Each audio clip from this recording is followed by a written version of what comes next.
Hello everyone, welcome back to some CCA action. I am Krakenmare, joined by Frost. Frost, how are you doing tonight?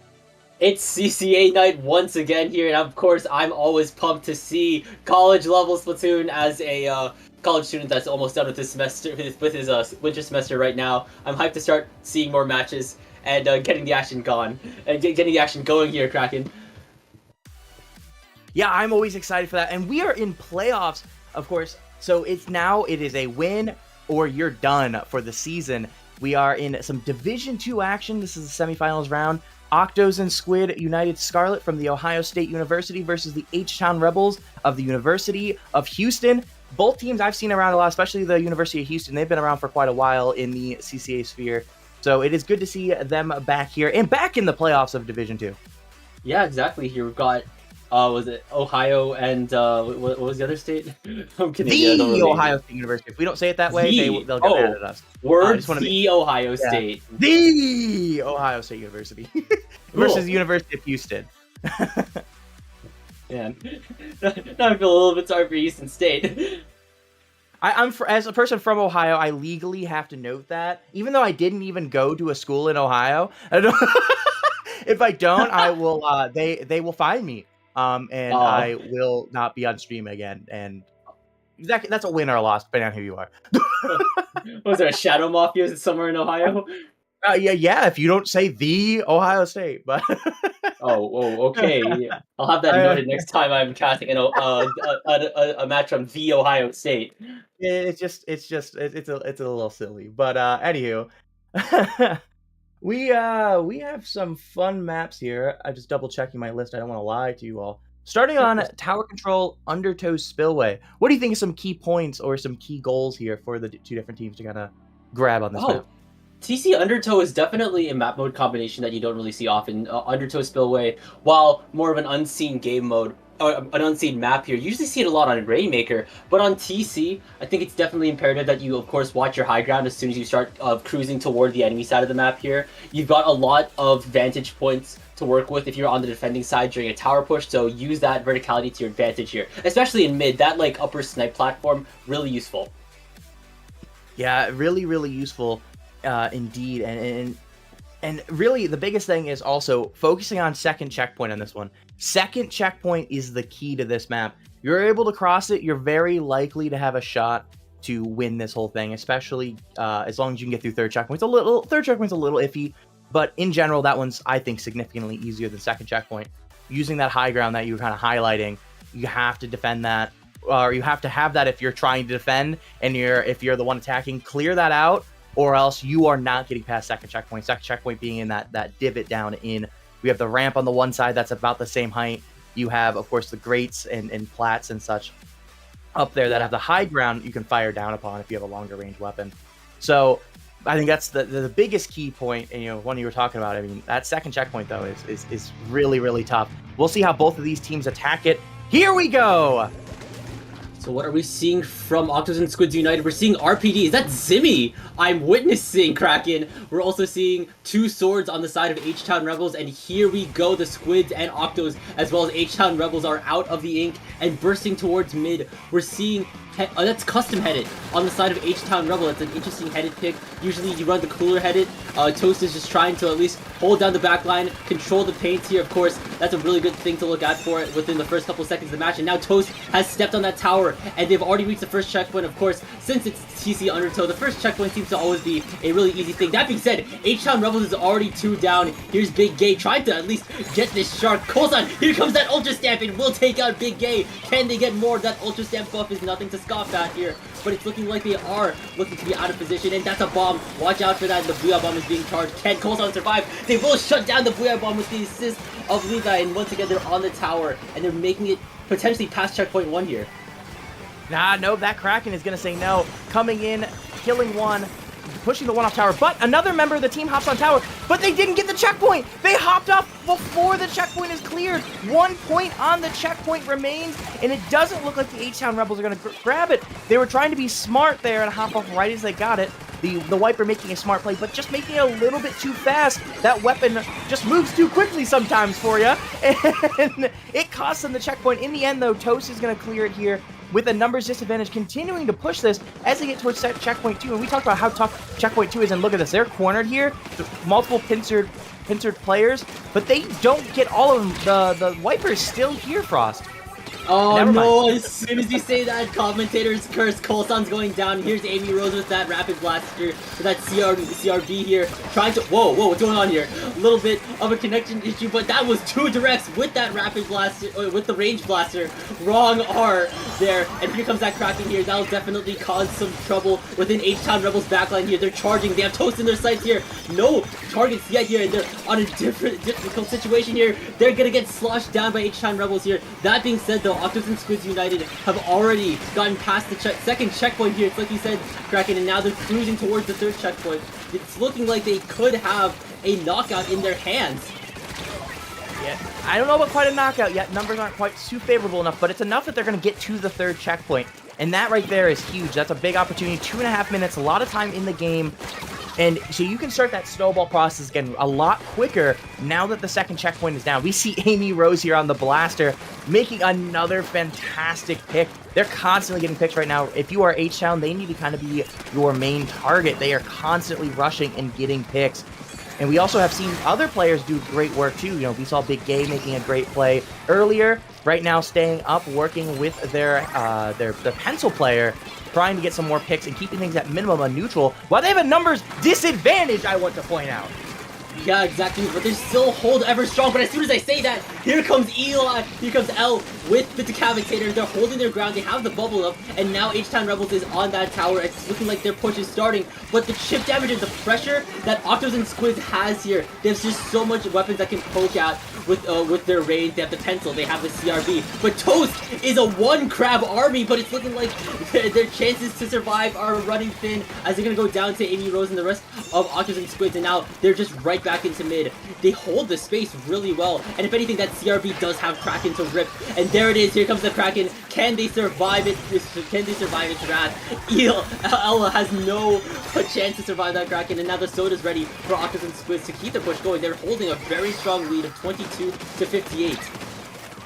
Yeah, well, I think the biggest key right now is H-Town Rebels are trying to force it when they have that. That 2nd checkpoint, that's the 2nd time we've seen Toast alone in and around that 2nd checkpoint. You know, they got jumps in the 1st time, which didn't end up working out. They had 2 people go down attempting to do so. I think that right now they're just forcing things just a hair. Like, they're not playing horrendously. The scoreboard says otherwise, but it's just those key positions they are trying to force things on. Right now, though, with that bubble in front, the Ohio State University looking to get the checkpoint in the knockout. They get the checkpoint. Can they get the knockout too? 1, and the Kraken gets it. This is 1 point to the Ohio State University Octo and Squids United Scarlet. Ooh, that was it. Oh man, yeah. I mean, the consequences of having to highlight the Ohio State University taking game 1 with a very decisive Kraken hold, managing to get them that knockout here. Yeah, I mean, that barely got it. It was really, really close. You did see it start to fall off, but it had enough momentum before the H-Town Rebels were able to get onto the tower, and so with that, they managed to get the knockout. But it was really, really close. And that bubble, though, I want to highlight that bubble that we had there at the end. That was huge, having it in front of tower and not on tower. So what it did is it extends the life of the bubble, and the bubble is tall enough there that what it did is it stopped the opponents from pushing the checkpoint. So the checkpoint 3 was, I don't want to say necessarily free, because there was some contention, contesting there, but it just there wasn't any realistic shot of the H-Town Rebels to get it until after the bubble and the checkpoint was eventually cleared. And with that Kraken, you can't kill it. You just got to push it off. You got to go like, get out of here. And they couldn't do that fast enough.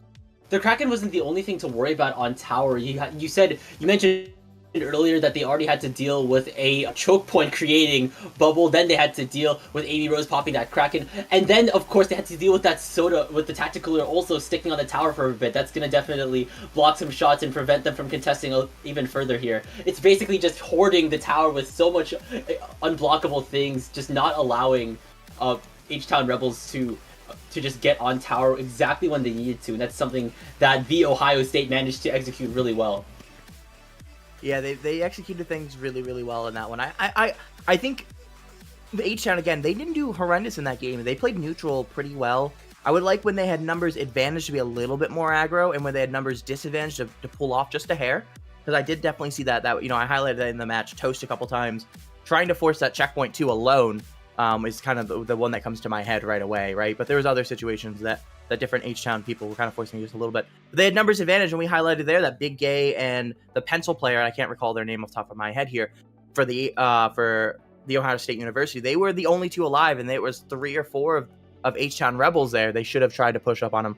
So I think H-Town, they aren't playing horrendously by any means. Obviously, the score in that game being a KO kind of pushes another way, but just a slight tweaks there, and in that game is even more close than it was.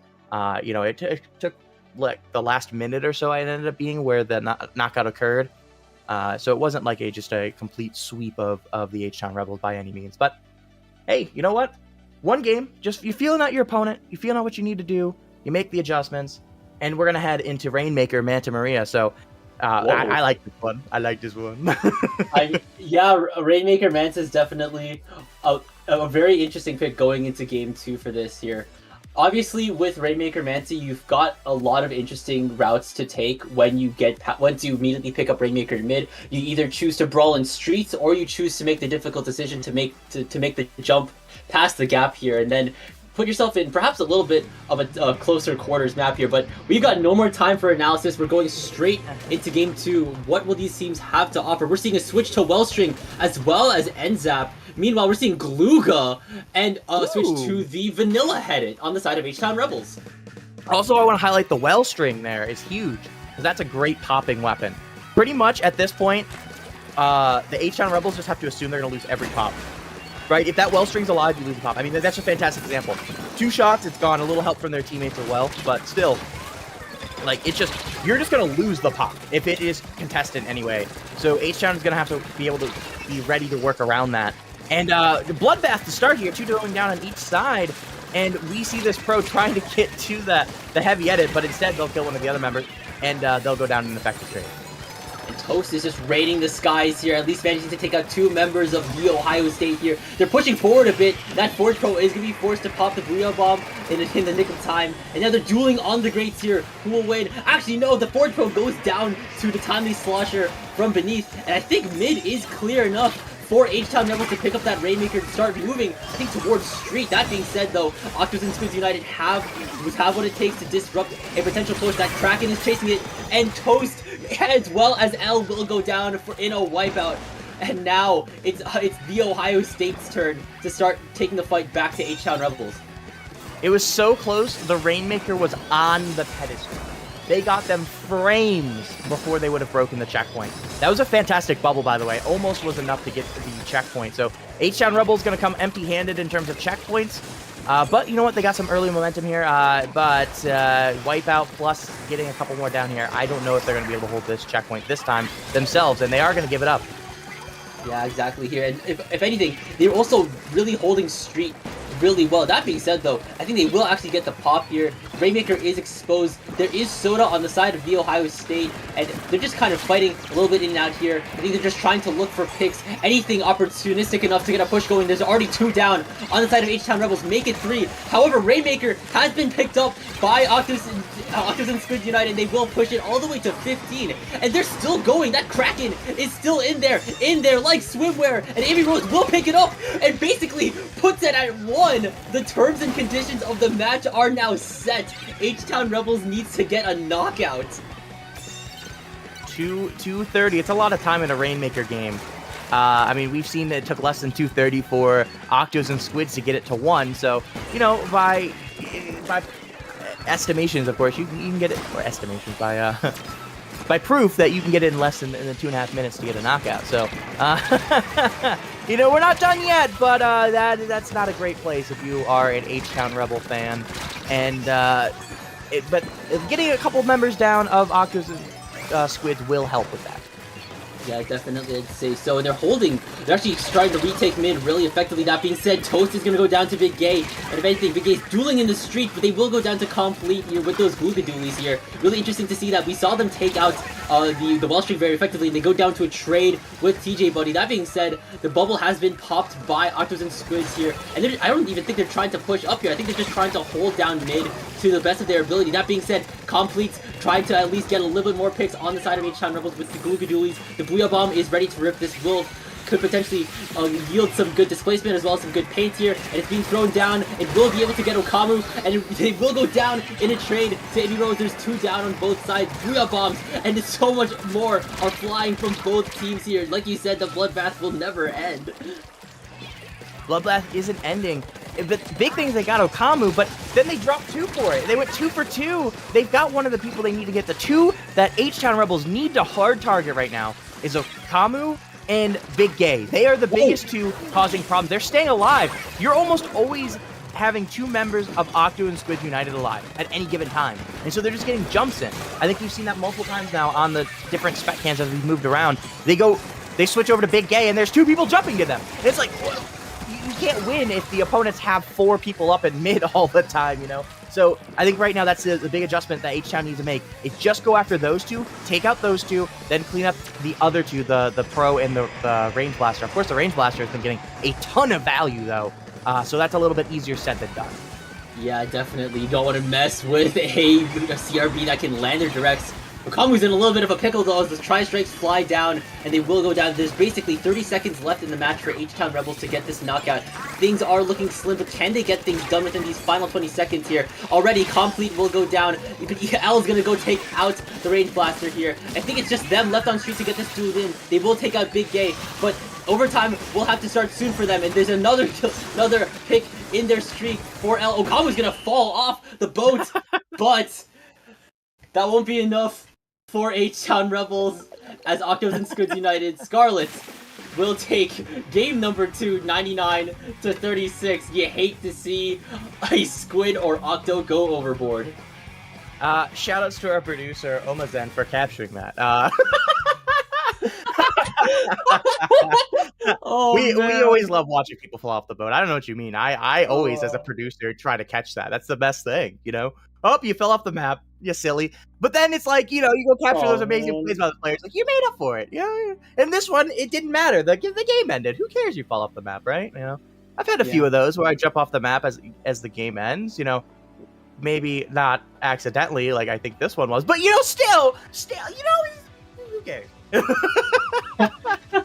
It's a little funny moment. We love the funny moments. Yeah. But what is not funny right now, 2-0 right now in favor of the Ohio State University. Of course, if you're an Ohio State fan, maybe it is a little funny, you know. They're like, hey, 2-0, you know, we're having a great time. But if you're an H-Town fan, you know, 2-0 or down 0-2 right now through the first 2 games. And I think that one right there was more in favor of the Ohio State University, with the exception of the first, like, minute. I mean, they pretty much controlled that game. I don't think H-Town, with the exception of that quick run near the end towards the checkpoint, even had an opportunity to attempt the checkpoint, let alone even, like, control the Rainmaker, like, at all in that game. Yeah, I definitely say so. I think like I said in that tower control game, the Ohio State's weapons are just really good at controlling the space effectively here. And even when they switch things up to a lot more weapons that can still control the space while also being a little bit more aggressive here. Like you said, Wellstring is really good at not just shredding bubble, but also getting picks simply because of the amount of damage it outputs. And Zap, those buffs that it got, it's still quick on its feet and can provide a lot of value with that tacticooler. We do love the Tacticooler. Okay, actually I don't. I as a brush man, I hate Tacticooler. That I lied. I tried to say it, and I couldn't. I could not get that out of past my mouth without just feeling the pain in my soul. Brush main, you know, the way the style I play it too. The marks from the little particles coming off when you have a drink is not enjoyable. But I might be the one brush player that actually dislikes it. So, but anywho, yeah, it ruins the guys' stealth. They're getting a lot of value out of the Tacticooler, and that's a very key point that you're making. At the end of the day, that's what matters, and they're able to do so. Yeah, you're down 2-0 right now as H-Town Rebels. What do you think is important for them right now?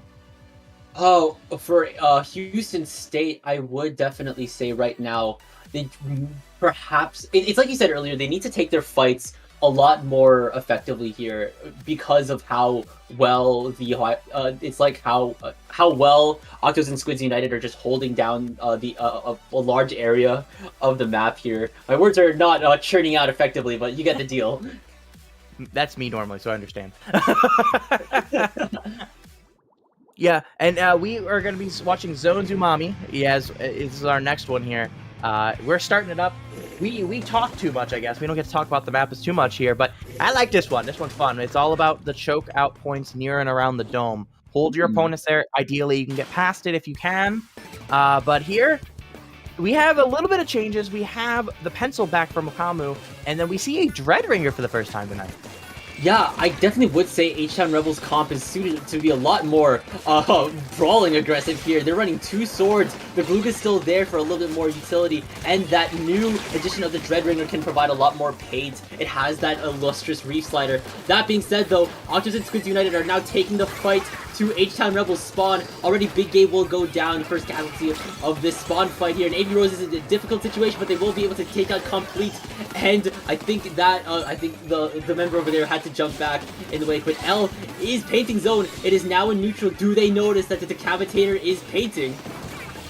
I mean, they have to when they see the thing across their screen, unless they have negative awareness, which I have seen comp players do that, including myself at times. So they don't this time. They go get they do fight them, and they get the zone back.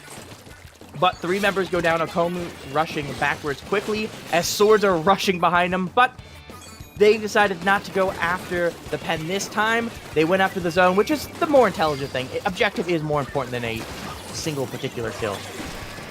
Speaking of kills going on, the Reef Slider will not get any targets, and it will actually go down. Here's Big Gay rushing the point. It will go down to a trade from Complete, and now Zone is in neutral. I don't think there's a lot of members of H-Town Rebels to stop this retake from Octos and Squids United, and there it is. 24 penalty points will be going to H-Town Rebels. That's still very short. That being said, AB Rose has popped the Kraken.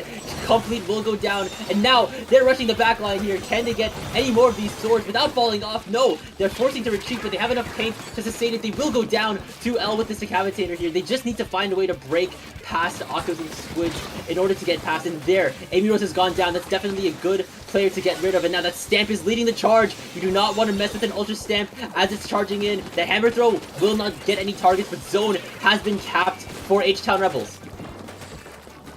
The Rebels here are actually going to be able to set up a pretty good defense. They're in a good position. They get a trade, an eye for an eye. When you're up numbers, an eye for an eye is fine. And even better if you're able to get 2 for 1.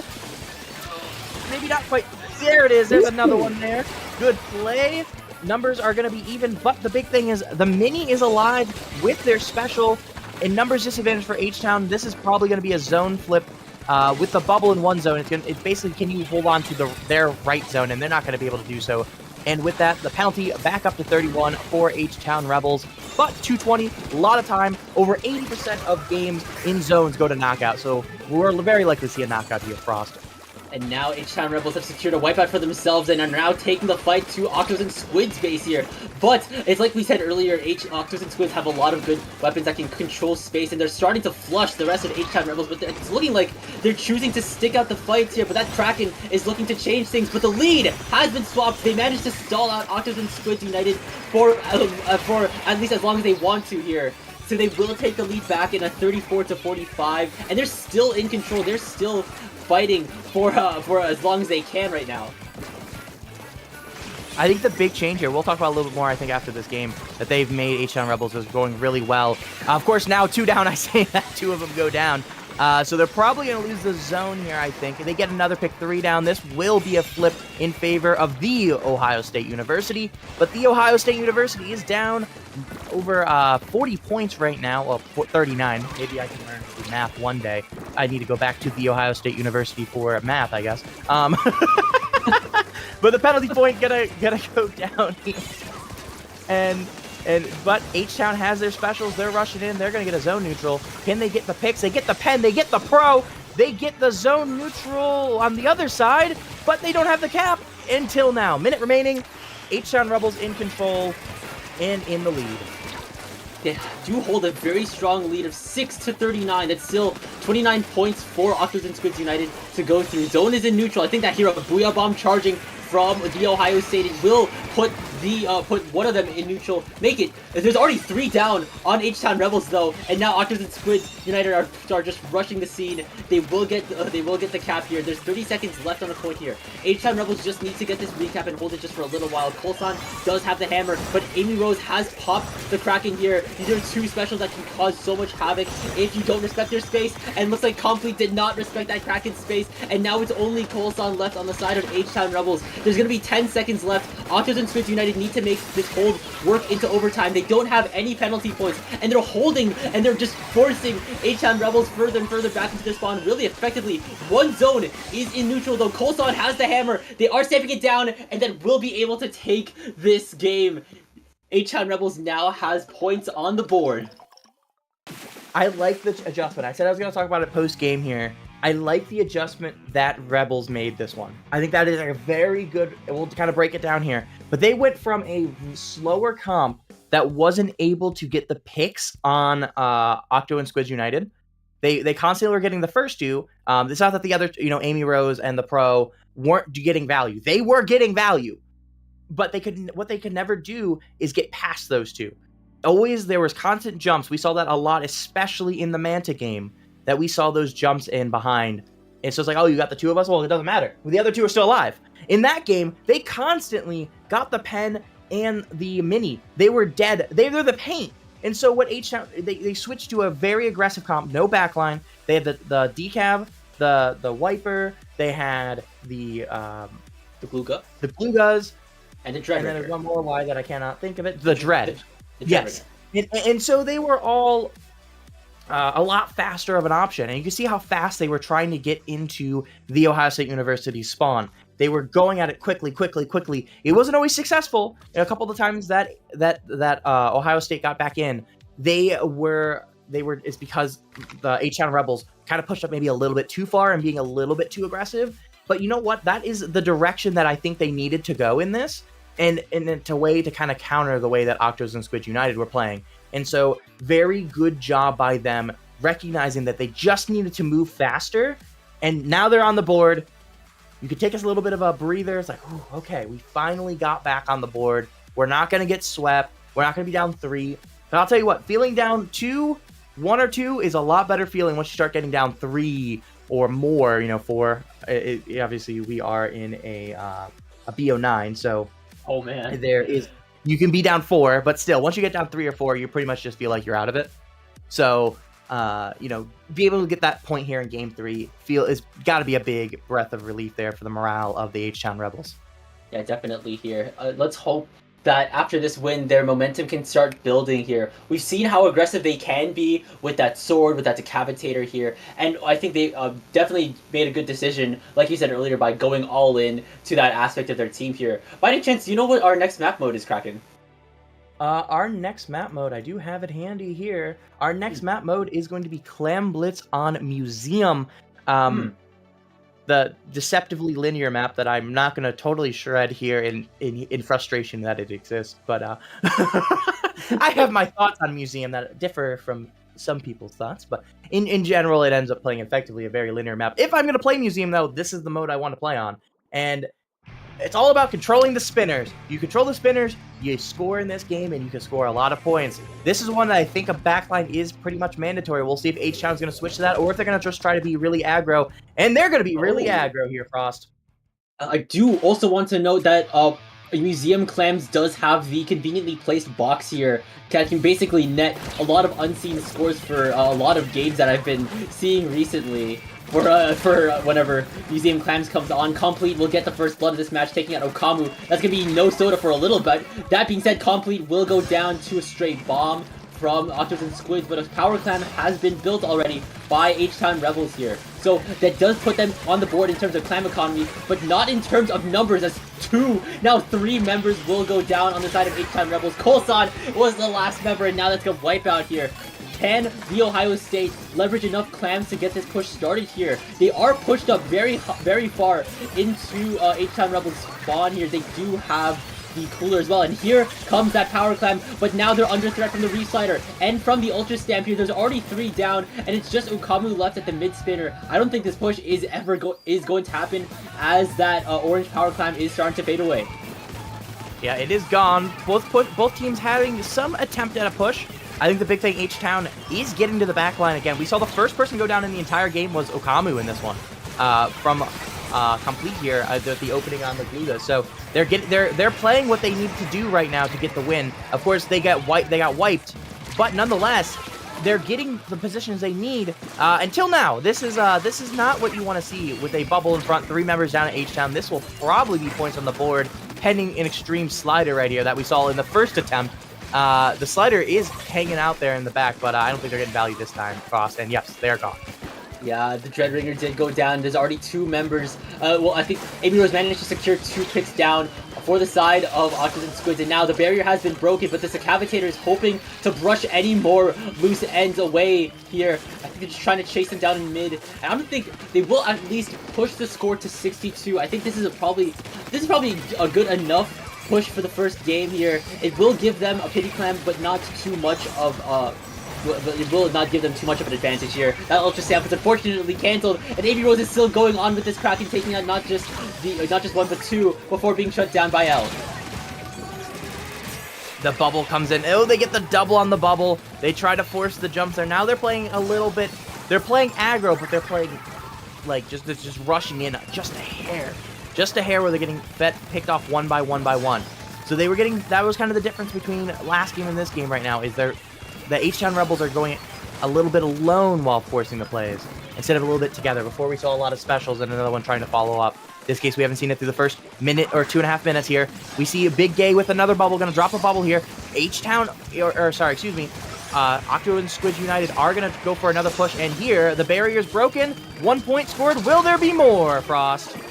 Yes, there is another power clam going in from the side of the Ohio State, and now H-Town Rebels is starting to panic here. They're trying to scramble to at least make sure there's no loose ends once more, but the clams are still coming in. They will manage to take out Okamu before any more clams fly in. There's no one left on the second spinner, and now I think the timer is running out for Octos and Squids to score, and now H-Town Rebels has a very steep hill to climb. They need to beat 14 in order to get back this lead. There is still around 2 minutes left on the clock for H-Town Rebels. I'd say that's pretty ample time to get a push going, as long as they can get the positionings in, but there is only 2 members left. It's only Complete as well as the Decapitator now. That is a wipeout once again for Octos and Squids United, clearing any chance for H-Town Rebels to score right now, as we almost are now 1 minute left in the match. 1 minute left, and it is 86-0. Not the place you want to be if you're the H-Town Rebels. The stamp going to get stamped out. No, they're just constantly H-Town Rebels coming from different angles, which is nice. It's good to see.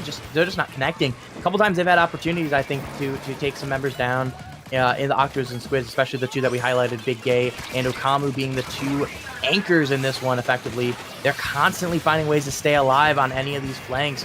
Great adjustment on them this game compared to last game, and they just can't find the picks. They can't get forward. H-Town Rebels, Octos and Squids are doing exactly what they did in the first 2 games, just keeping the H-Town Rebels back, and the Krakens just keep getting all of the picks. Like, oh, like man. just every time they get popped, I swear it's like 3 members go down every time. It's insanity. I mean, there's a reason to fear the Kraken. Lovecraft made a point here. Now there's 20 seconds left on the match here. AB Rose is still cleaning up the fight here, getting not just 1, now 2, and that's a wipeout here.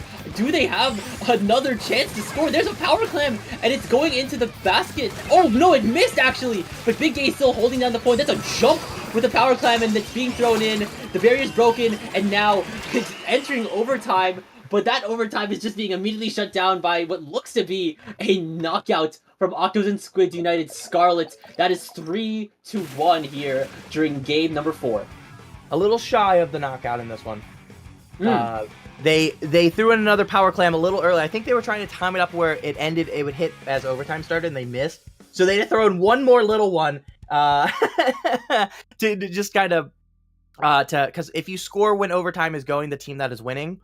It ends overtime right then and there, whether the basket is open or not, or they have a power clam, none of that matters. You score it anyway, whether that be to open the basket or to score a clam when the basket is open, it ends overtime. So Octos and Squids United went, oh crap, hold on, the basket will open. They just threw in a clam real quick. That's pretty much what Big Gay did there. Just real quick. Let me just make sure this game is in our favor. Bring us back up to a 2-point advantage going into Game 5 for that matter. I'll tell you what, the next map is going to be interesting. Anything you have to add on this map before we move on to it? Well, if you're talking about museum clams here, we did see a lot of. I think we did see specifically the Ohio State using a lot of that conveniently placed boxes as well. It looked like both teams were very keen on taking the fight from the ledge and then past the spinner here. Yeah, we did see a lot of the box action. But I'll tell you what, they use bubble in an interesting way. I think both teams use bubble in an interesting way. A lot of times we traditionally see bubble more under the basket. Both of them used it near and around the entrance, the ramp entrance. We saw, the one that got Booyah Bombed, for example, where they came through mid and popped it behind them by the pillow. A couple times for the H-Town Rebels. H-Town Rebels also popped one at the entrance by the ramp. And we saw, I think, every single bubble that came from the Ohio State University was also at the start of the ramp. So a little bit of an interesting positioning for bubble. And by no means am I saying it's bad. It's just a little bit different that you don't quite see often in comp as much placing it there.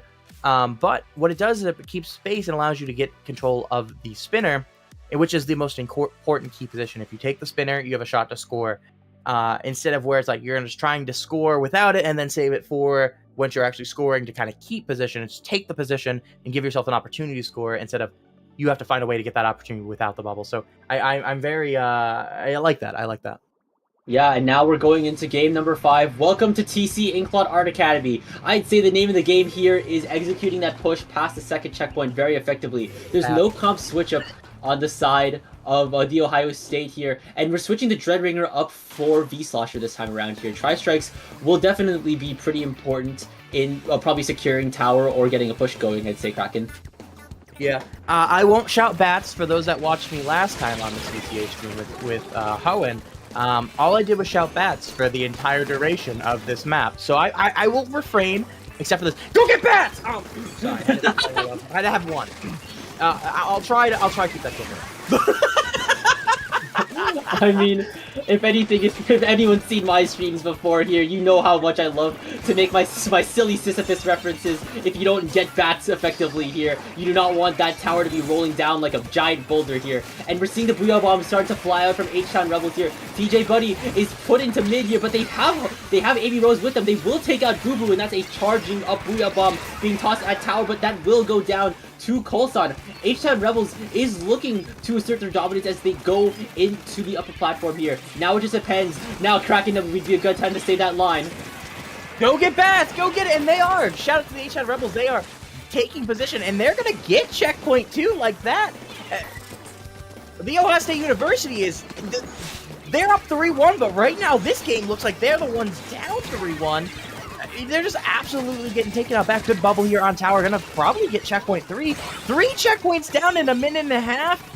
The H-Town Rebels finally get wiped out, but they got 90 points in the first minute and a half. You can't complain about that. Exactly here. They put it to 10 here. I know I like to say a lot about how the terms and conditions of the match are set, but it's looking like Octos and Squids United have to practically get a knockout in order to get this win, making it past checkpoint 3 here. That being said, AB Rose is once again deep in the backline with that Kraken, taking out not just the Slosher, but also the Decavitator as well, as H-Town Rebels will secure 3 picks as soon as they get to checkpoint 1 here. Now it just depends on how they take bats. Both the Booyah Bomb from the Forge Pro and the bubble on the side of the Zimmy are ready to go, but that Booyah Bomb is getting cancelled. It was pushed up perhaps a little bit too far. That being said, H-Town Rebels is 2 down. They are down on numbers, and Colson will at least be able to take out TJ Buddy before going down themselves. Now the tower is still moving on the side of Octos and Squids United here. Will they be able to get to 10? This bucket, just stay alive and build your strikes. Just build your strikes. Your number's disadvantaged. No! Oh, no! Just build the strikes. Instead, they force the fight, and the pen just walks backwards until Amy Rose gets the pick. Another Kraken coming out. They have no specials here to stop this checkpoint. They just have to dive it. They successfully dive it though for at least a little bit. Never mind. That's a wipeout. That that's not good here. If you are a H-Town Rebels fan, they go down. Oh, no. They stop them. Wow, I didn't think they would. They will manage to get that wipeout right in the nick of time here. It's 16-10. The lead margin is a whole 6 points here. The lead could be obtainable if Octos and Squids can keep the momentum in their favor here. As long as they don't meet, as long as the tower can still be around their side of the map. And here comes Colson with the hammer. I think they're forced to back up a bit with Big Gay on the scene here, but they will go down to a straight hammer toss here. Very good alignment and geometry on the side of H-Town Rebels. Maybe I also need to go to the Ohio State University for math as well. And here comes the Booyah Bomb from the side of Octos and Squids here. Already Colson will go down, and Amy Rose has popped the Kraken once more. They have, I think was that the Glug in their sights, but they will be able to take out Colson, but L is holding down the tower very effectively here, jumping in and out of stacks here, taking the fight to TJ Buddy, and just forcing them to move back. The Booyah Bomb has been tossed here. They're just holding down mid because they do still have the lead even when it's very close. Yes, very close minute remaining though, so there's still plenty of time to push, and of course we'll have potentially overtime if needed, and the requirements are met. This Booyah Bomb just trying to push one member alone there. The H-Town Rebels ends up being a trade in the end. We just a little bit off our screen. 45 minutes, or 45 minutes, wow, that'd be a long duration game. 45 seconds remain left in the game here. The Big Gate is trying to clear out this right side, and it's just not happening. And of course they get just bopped. They turn away and immediately get bopped. The Kraken trying to avenge them. Not going to happen this time. The decap drops in and gets the pick on them too. Just multiple members going down left and right of Octos and Squid United. No shot to put themselves a push together if they're 2 or 3 down. 10 seconds remaining. They do have numbers advantage. If they can clear out this wiper, they might get a little bit of a special or a little bit of a push going. But Booyah Bomb is there. Strikes are almost ready as well. Not looking good, and they take the tower. H-Town Rebels bringing it back to 1 point, 3-2. We're having a closer set here. We're having a nice close set. That was a nice domination there by H-Town early, but Octos and Squid United almost brought it back. They did almost bring it back. They got it to 16, but what's it called? Like you said, the H-Town Rebels were able to at least up the ante even further going into that defense. I want to give a special shout out probably to that Decapitator L. They were holding that mid area very effectively. Right when the timer was ticking to 0, they were just dancing in and both to the top and to the bottom of stacks here, avoiding that Kraken. It's like we've constantly seen how Amy Rose was able to get so much value out of that Kraken, and I think now more than ever, H-Town Rebels is starting to adapt and starting to see like when the Kraken gets activated, now knowing when to start fleeing the scene here, but not fleeing too far, and at least trying to respect its space, but still remain close enough to get the jump on Amy Rose as soon as that Kraken disappears. Yeah, I mean that Kraken made some good flanks, and we saw it on the push. They had a flank that came through the plat. They got the bucket. They got another one in the back. They came through the plat behind them and then fell onto the slick, getting multiple players. So they constantly, with those Krakens, you gotta definitely have that audio up. If you don't hear that Kraken's coming, and you're gonna have a tough time because they constantly are getting you from behind or from the side with it. So make sure that audio is turned up, H-Town Rebels. Though, I mean, if you're scoring points, why they won that game. So I'm saying it like they didn't win that one, but. We constantly see that Kraken getting picks after pick after pick after pick after pick. I mean, it's just constantly. It has been for all 5 games thus far.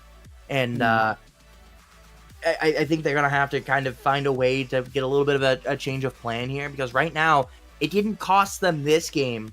It almost did. It did almost snowball into it. But as we go into Rainmaker Scorchgorge, with how fast this map can be, you don't want to have 2 people down because a Kraken flanked from the grates and got 2 or 3 people. You're just going to lose a ton of points on this one.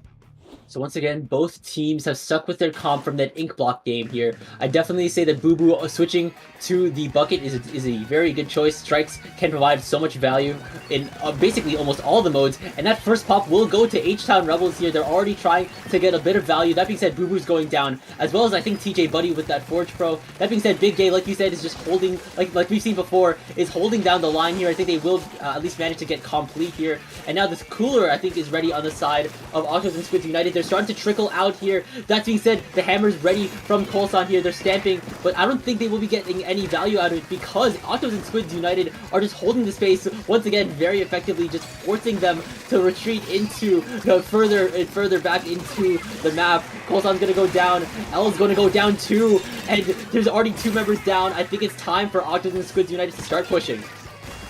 I was gonna say, where's the help for Big Gay? But they didn't need help. They got the 2 up by themselves, and it wasn't up for a bomb rolling and hitting their shield.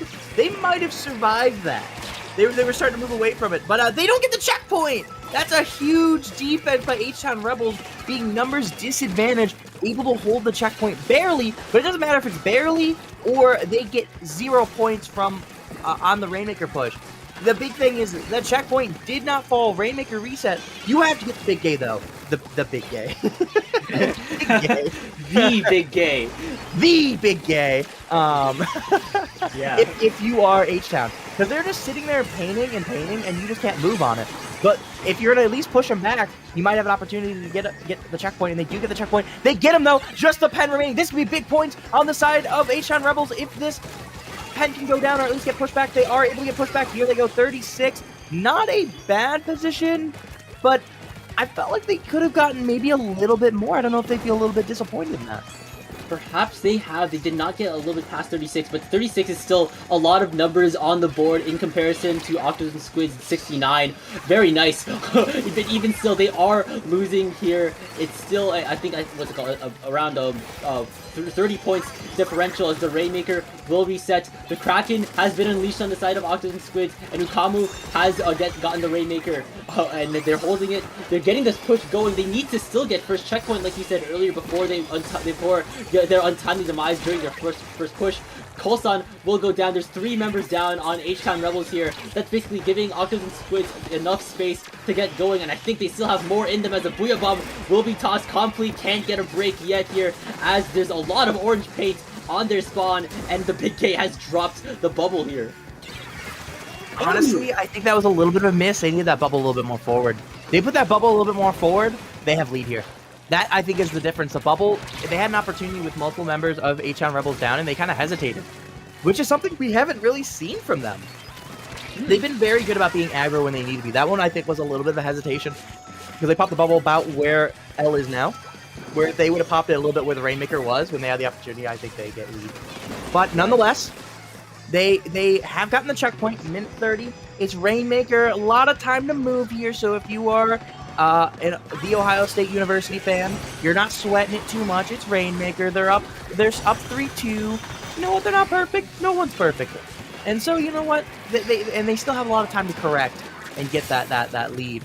And here they go, though. They got the numbers advantage again.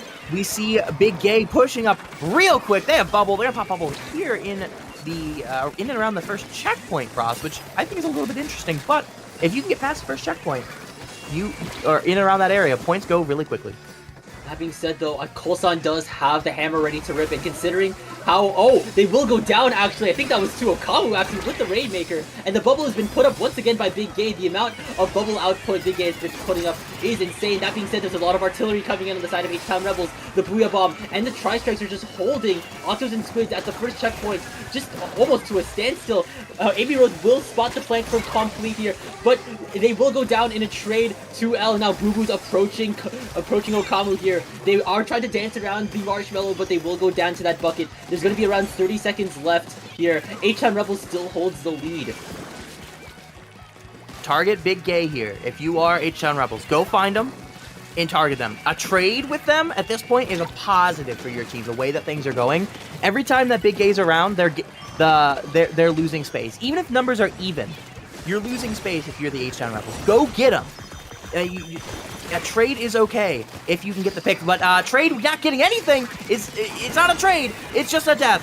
And those strikes are going to slow down the grab. It is going to be an overtime only push here for Octos and Squid United. Can they get anything going? Big Gay just looking for any Sharkers. No Sharkers existing as a spectator mode. We can see that, but the players cannot, and they're panicking because they keep getting flanked from the side. You can see how passive they're playing right now because they know if that Rainmaker goes down, it's over. Exactly here, and now overtime is still commencing. I think we're halfway through it, actually, But the Booyah Bomb has been tossed out, and L's coming with the steel chair to take out Okamu. This score is now tied, Kraken. It's 3-3.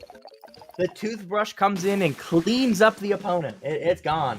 And surprising here, the adjustment I talked about when they changed to this comp, the H-Town Rebels did in the Umami Zones, or the Umami Ruins game. It was Umami Zones. They that faster speed was gonna matter, and it did. I mean, they lost the one game, they lost the next game, the Clam Blitz Museum game, but I think the adjustment was clear, and it helped a lot, especially in these last two games, because it's Rainmaker, and then of course Inkblot being one of the more exceptions to tower control, where you want to be really fast to clear it up an area, and so you had these two maps that play really, really fast back to back here. With these change of comps, it helps a lot. But our next one, Ship-Shaped Zones, is less about the speed here and more about the range and the slowly taking position. And that might swing it back into The Ohio State University's their wheelhouse here, with the way they're playing with the mini and the pencil, playing a lot of life, just kind of chillaxing, taking a lot of high ground.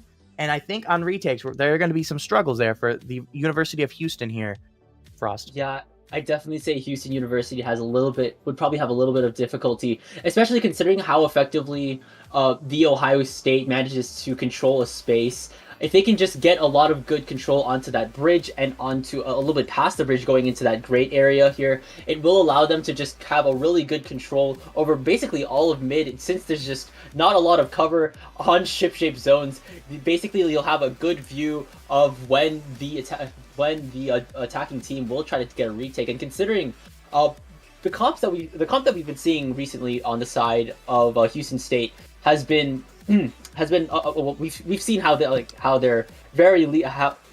prefer to be a lot more aggressive here. They're running two swords, they're running a dually, and they're also coolerless because they're running the V Slosher here. They do have the means to retake zone with those strikes here. I'm wondering if we're going back to zones, will we see that Dreadbringer come back from Boo Boo? I would say yeah, I would expect that. I think. And Dread is really good because you can, if with some special power up, if you're gonna run special power up on Reef Slider, you can cap the zone on this one.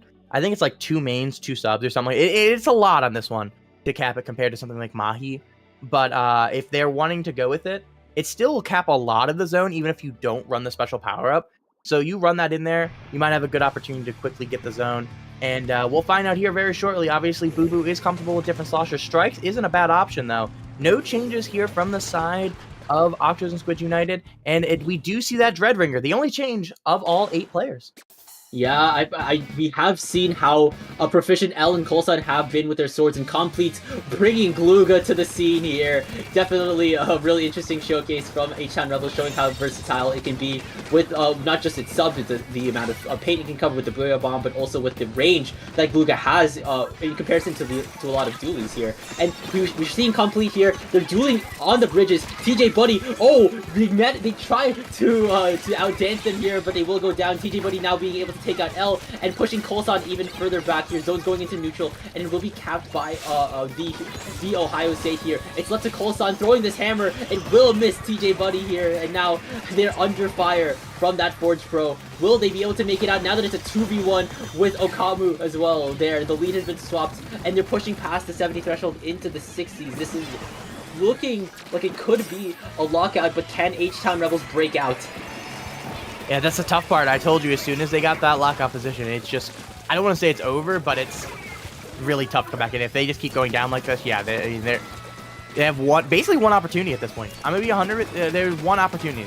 They have a little bit of time to build their special for that to take that opportunity, but they have Hammer, they have Bubble, they have Reach Slider. Can they get a pick? You really just want to pick right here. And oh no! There goes the Reach Slider!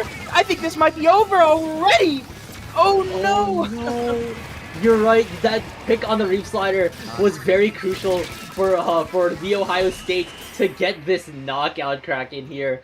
No counter push from H-Town Rebels as soon as the Ohio State recapped zone from their presence here. It's like you said, there was probably only one opportunity here, but they biffed it so unfortunately. I mean, there was their weaponry, as I highlighted before the match started. It's gonna struggle to push back in. If they could have won that opening push cleanly, they could have straight up just won the game themselves in kind of a similar fashion to what we saw from the Ohio State University, but it would have been difficult still. It still would have been difficult to have done. But they would have Pencil and they would have had Mini that could have put a lot of pressure down to have an opportunity to push back in. But H-Town, they didn't have anything to really push back in. The closest thing would have been maybe Booyah or Hammer. Reef Slider, you would have wanted to save for zone. Got killed by a suction bomb. Nothing you can do there. It's over. You're on to the next game. You're just like, whatever, you know? Both of these teams have had a history of close sets. Both teams, by the way, they won their last round, their quarterfinal set, 5-4. What? So they're again in another close set. I want to highlight for how close our divisions are here in CCA. Division 2, every single set was 5-3 or 5-4, with only one of the sets not being 5-4. So we had the Reef Runners win 5-4 over California Rollers last week. Daybreakers losing to the Smash Brothers 5-3. And then, of course, the two teams we see here winning 5-4. H-Town Rebels beating Banana Split 5-4. And then Octos and Squid winning against Townsend Tiger Sharks 5-4. So that's just insane. I looked that up in the background to see if we had seen who they're going to be facing on the win, if they win yet. That the Reef Runners Smash Brothers match hasn't been played yet. And I just went, I didn't notice that. I didn't notice how freaking close this stuff is. And that's why it makes sense that we're seeing a 4-3 set here, even if it ends up being a 5-3 set in favor of the Ohio State University. It's like, holy crap, this is so close. This is why you love CCA. This is why you love especially the playoff time, because every single set's amazingly close. Each team making changes to the other, and just like this, we see another change. We see the dualies coming out, the N-Parry dualies instead of the Gluga dualies. If anything, me and my silly French pronunciation, N-Parry dualies will be a little bit more interesting. It does have that curling bomb that can potentially net a really easy path onto that clam basket. It also has splashdown that can cover a lot of space to get any picks whenever you're in a tight pinch. That being said though, H-Town Rebels is already 2 down, and Octos and Squids do have the cooler buff here. They're controlling the Mako Mart stacks very effectively here, and that's probably something that is very applicable to Mako Mart no matter the mode here. That being said, the clam economy is still on the side of Octos and Squids, with Kolson is stamping the backline, looking to at least deal a little bit more damage. They have the power clam. It will go in, and now can H-Town Rebels follow up? It doesn't look like anyone else is anywhere past mid though. Yeah, nobody passed mid, but hey, you know what? 20 points on the board is 20 points on the board. Biggest thing, you just can't let the Octo and Squids United just take advantage of that and get a free push back and get advantage of those 20 points, because they now have that free pity clam. In the way that the clam economy works, both pities and regular footballs, if you make them with the clam, neither count towards spawning more clams. So that means that you can it will continue to spawn clams like those clams don't exist. So that's a way that you can build a lot of footballs and a lot of clams here. If you have a little bit of a mix of it, you can get a lot of things here. So Okamu holding this football, it's like they're not holding any clams in terms of the clam economy. So that's something to keep in mind of, that the game is going to spawn a bunch of clams. It's not like, oh, you giving them a ball, even if they pick it up, it means that the economy's not going to spawn as many. Like, no, it's going to spawn a ton of them still. And the big thing is they can't let them score. And if they go 2 down like this, and one of them holding a power clam, they're going to be a little bit more passive. Yeah, until they drop it now. There's an opportunity here for the Octos and Squid United if they can get another couple picks, and there's one going down.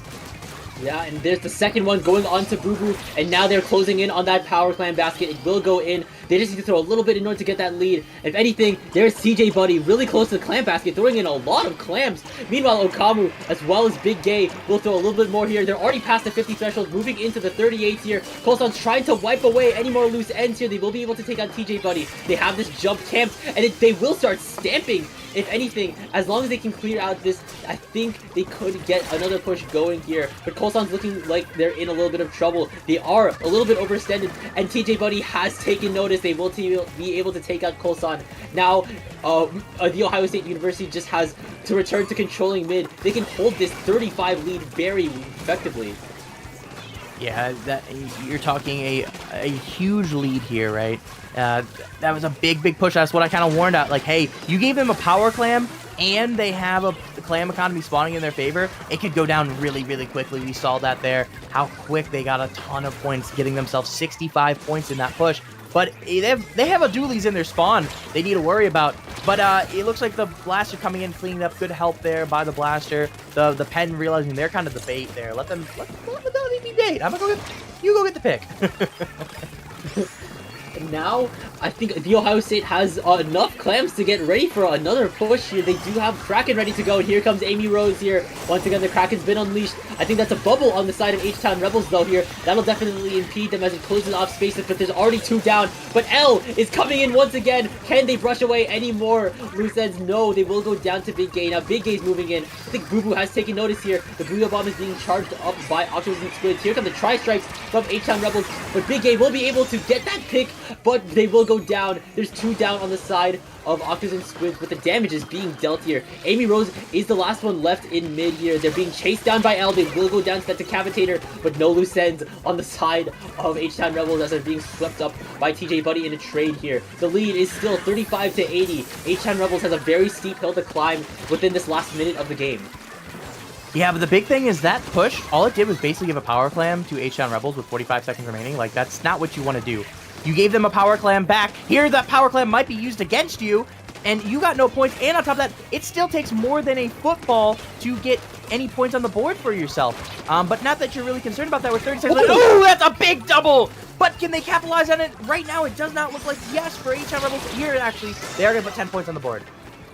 But is 10 points enough, though? There's 30 seconds left. It's only L left on the field. They only have 6 clams to their name. Can they make a football for H-Town Rebels? The barrier is back up, and there's a Booyah Bomb being charged by Octos and Squids United. Complete is just weaving in and out of enemy ink through mid. The splashdown's coming out, but it will get cancelled. No targets claimed here. We're gonna have to enter overtime in order for H-Town Rebels to get this game back here. Coulson has the hammer. It will be thrown. It will be able to take Okamu. It will be able to take out TJ Buddy. Coulson's moving in and out of enemy ink. That's another football being thrown. The barrier's been broken. There's no penalty points here. Boo Boo and L are on the scene. They're throwing clams in. Big Gaze tried to shoot them down, but L is going. It's 39-35 here. Can L just make it? There it is! Holy crap! Game back! We're going to game 9! Yeah! We did it! We did it! That's H-Town Rebels! H-Town Rebels did it! Awesome. Yeah! Let's go! We're excited. I want to be clear. At least me, I'm not necessarily rooting for either team. I'm rooting for game 9. We're rooting for concepts. We talked about it. Look, I'm pulling out my hair. Like, like, let's go. We love game 9. Amazing. What a freaking comeback. That was amazing.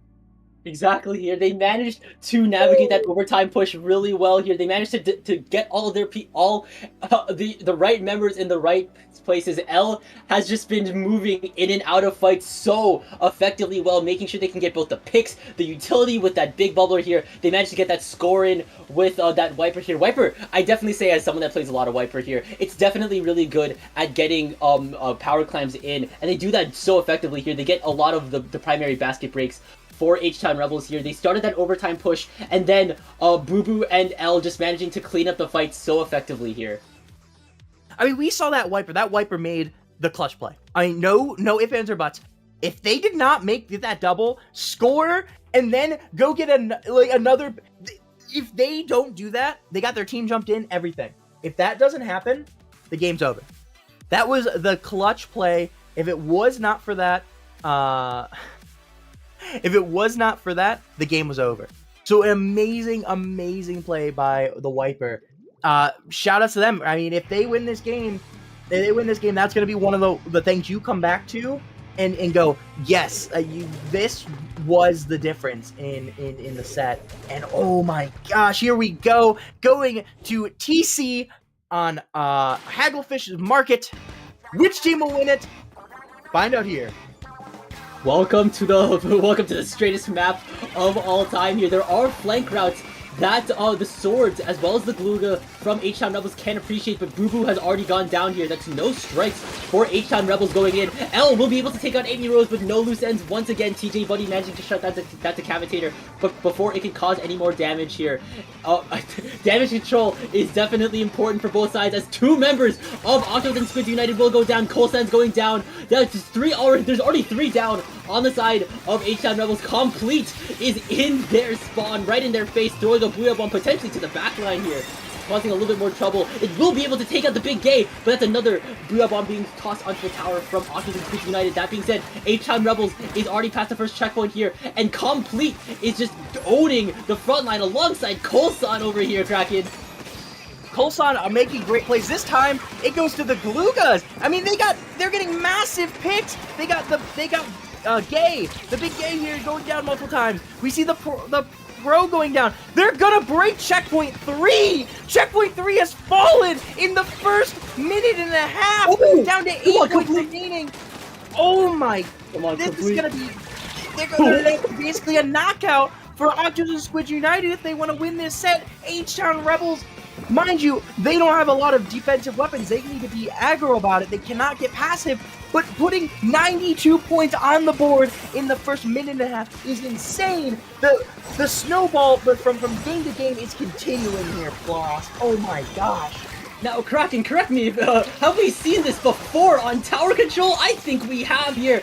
The same events of Inkblot are happening once more, but I think H-Town Rebels have finally found their rhythm after getting all those wins back here. They're finally starting to make those plays. They're starting to take out priority members like Big Gay and Ukamu. Speaking of Big Gay here, they're weaving in and out of fights here. They're trying to at least hold down the mid line like they've been doing so effectively here. They're almost out of bubble. That can definitely hold off space here, but they're in a 2v1 against the swords here. Do you have what it takes to do against a Wiper and a Decapitator? Here come the strikes, targeting that big bubbler. Very good targeting on the side of Boo Boo here. It does not look like Octos and Squids United are willing to get to the tower, and here comes L once more here. They're trying to get some more poke damage with the range that the Decapitator has here. They are on Soda buff. That being said, Colesan is going down to Amy Rose once again, devastating with that Kraken form.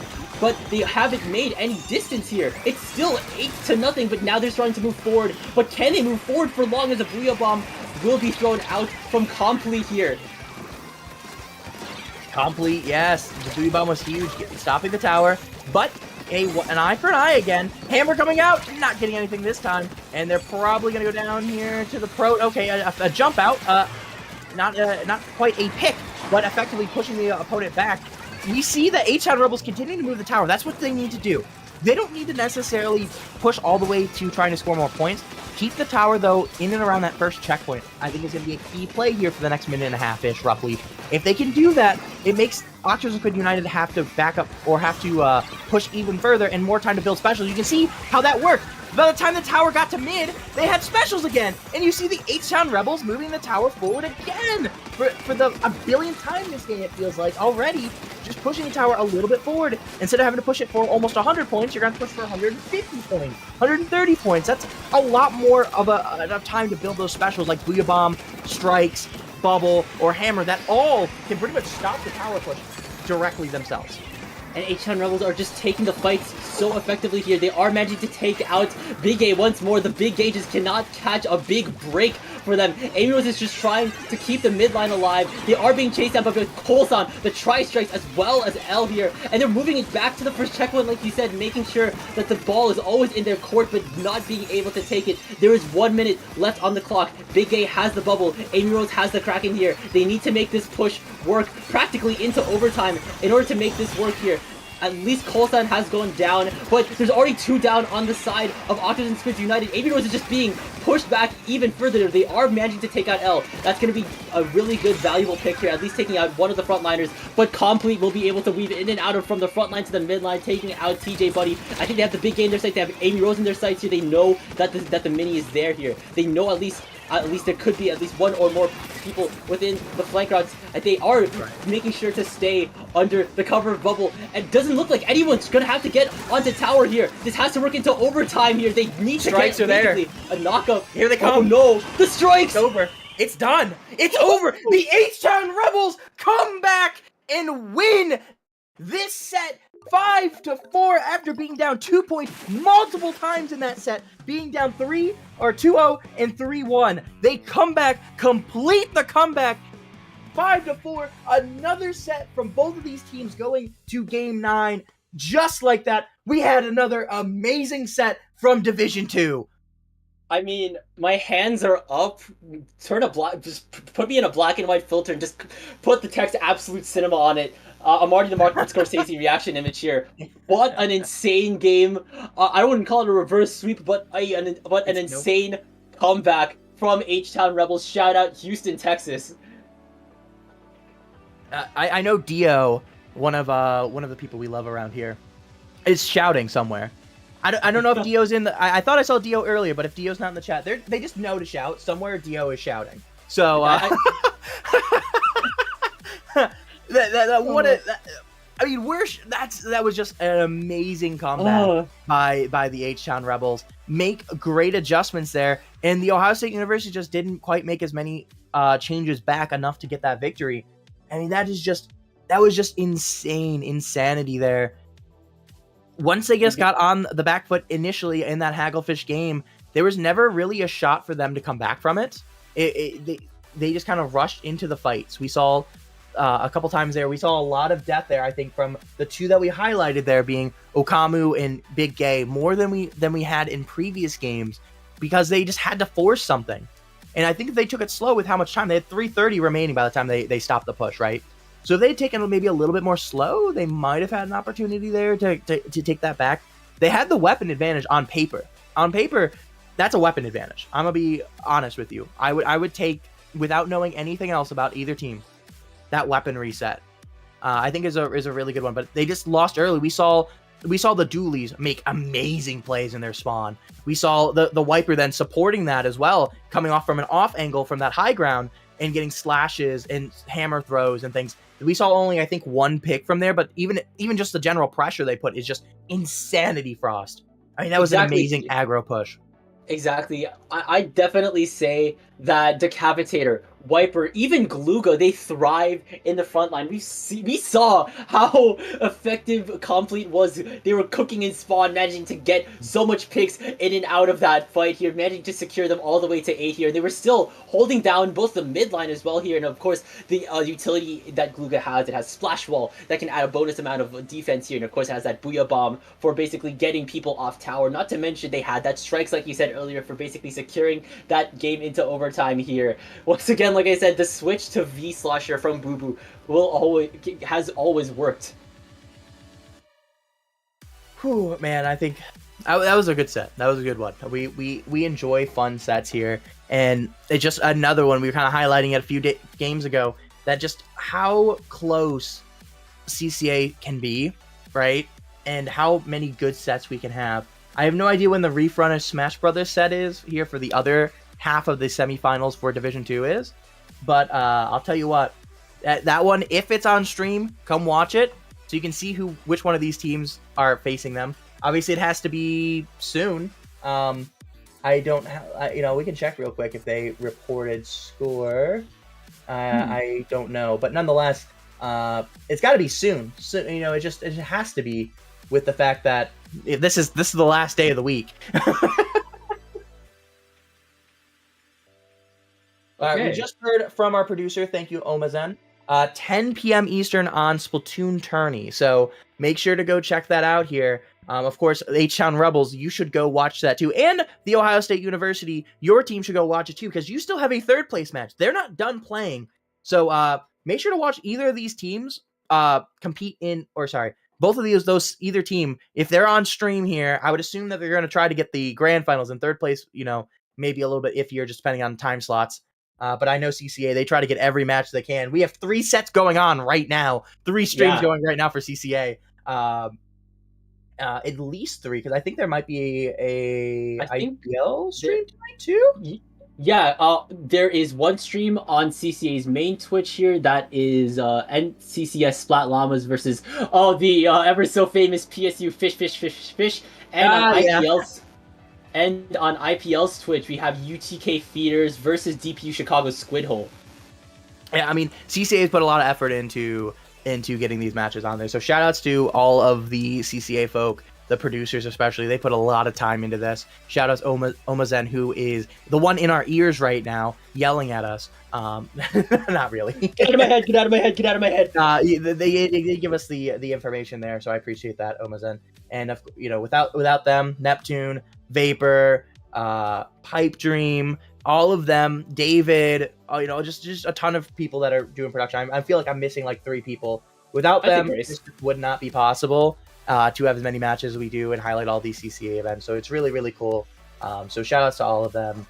And you get to see amazing matches like this. And so without them, it wouldn't be possible. And of course, shout out to all the CCA staff, because without them, the CCA as a whole wouldn't exist. So True.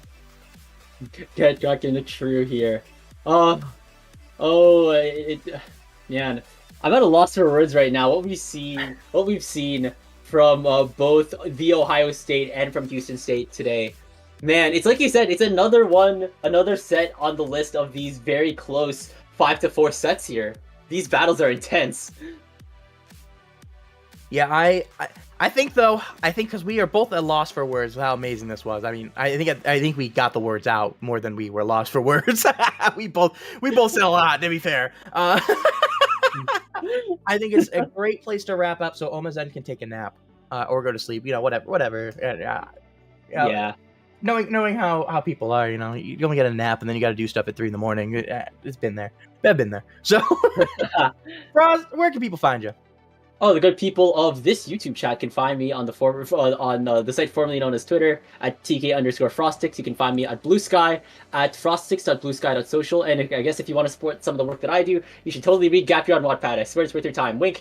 Anyways, I'm on a side tangent. Kraken Mare, where can people find you? You can find me at KrakenMare77 pretty much everywhere, with the exception.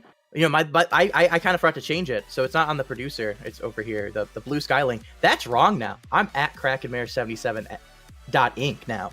Yeah, I didn't update it. It's on me. It's not on the producer. So, and actually, I will be going live with YouTube. I pull this up. I look like this, like I'm having a watch on. Yep, my watch here says it's going to be time for me to be going to stream on my YouTube here in about -10 minutes. So we'll be. we'll be going live here myself on my own YouTube shortly. We're gonna be playing. Hey, thank you, producer Omazen. I appreciate you. You killed Frost's at though. That's okay. But sacrificed. I'm going live here myself. So make sure though to go check out some of the other amazing matches we have in CCA that are live now. Those are gotta be amazing. More playoff action all over the place for CCA. Again, wrapping up this one, 5-4. H-Town Rebels move on to Grand Finals of Division 2. Appreciate you all coming out to this one, and we hope to see you soon.